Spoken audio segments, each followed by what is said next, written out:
Hello price Lord brothers and sisters, கர்த்தருக்கு ஸ்தோத்திரம். இந்த நாளின் தேவ வார்த்தையை உங்களோடு பகிர்ந்து கொள்வதற்காக நான் மகிழ்ச்சி அடைகிறேன். இதன் மூலம் தேவநாமம் மகிமைப்படுவதாக. தேவன் நமக்கு தந்திருக்கும் இன்றைய நாளின் தேவ வார்த்தை, அவன் நீர்க்கால்களின் ஓரமாய் நடப்பட்டு தன் காலத்தில் தன் கனியை தந்து இலை உதிராதிருக்கிற மரத்தை போல் இருப்பான்.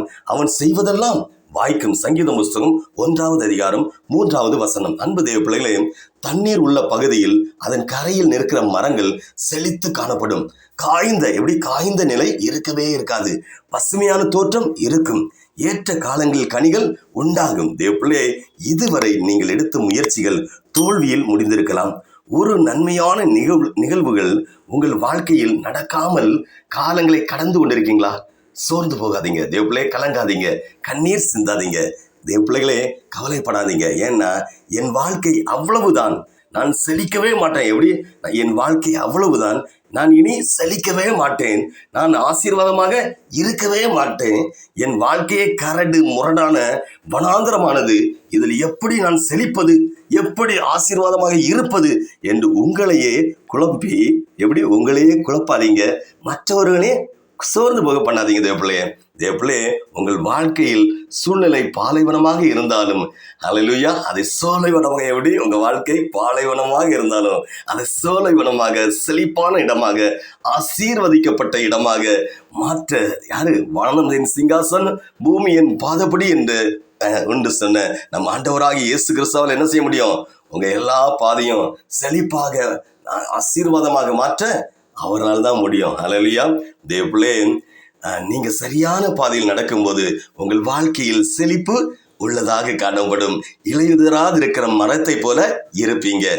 ஒரு எடுத்துக்காட்டு சொல்லனா, வாழை மரத்தை பார்க்கும்போது அதன் இலை உதிர்வது கிடையாது.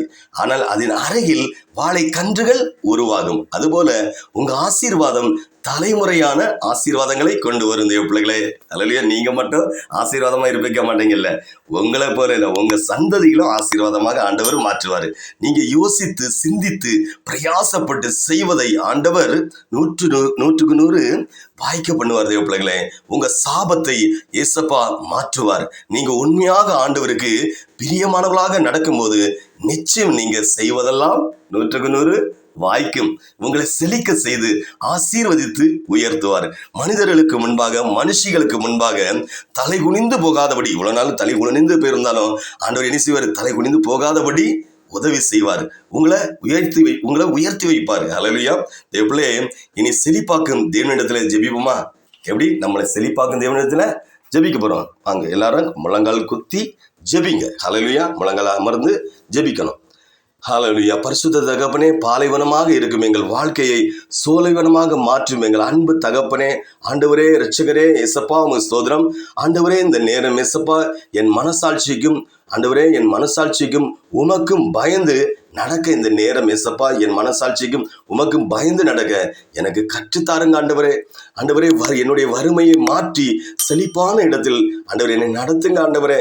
என் வறுமையில் நான் அழிந்து போகாதபடி காத்து கொள்ளுங்க ஆண்டவரே. இயேசப்பா, என்னையும் என் குடும்பத்தையும் செழிப்பான ஆசீர்வாதத்தினால் நிரப்புங்க ஆண்டவரே. பலவீனப்பட்டு இருக்கும் என் குடும்பத்தாரின் சரீரத்தில் ஒரு செழிப்பு தாருங்க ஆண்டவரே. நான் தோற்று வாழ்ந்தது போது ஆண்டவரே. இனி செழித்து சந்தோஷமாய் ஆசீர்வாதமாய் வாழ உதவி செய்யுங்க ஆண்டவரே. வெறுமையாய் ஆண்டவரே, என் வாழ்க்கையில் உள்ள வெறுமையை என்னிடத்திலிருந்து அகற்றி ஆண்டவரே பலன் நிறைந்ததாக ஆண்டவரே காணப்பட உதவி செய்யுங்க ஆண்டவரே. என் கரத்தை ஆசீர்வதிங்க ஆண்டவரே. என் கையின் பிரயாசங்களை வாய்க்க பண்ணுங்க ஆண்டவரே.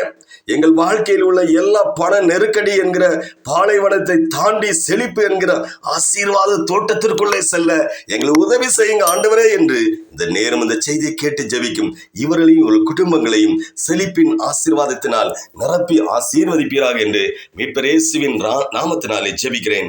ஜீவனுள்ள பிதாவே, ஆமேன், ஆமேன், ஆமேன். ஹல்லேலூயா.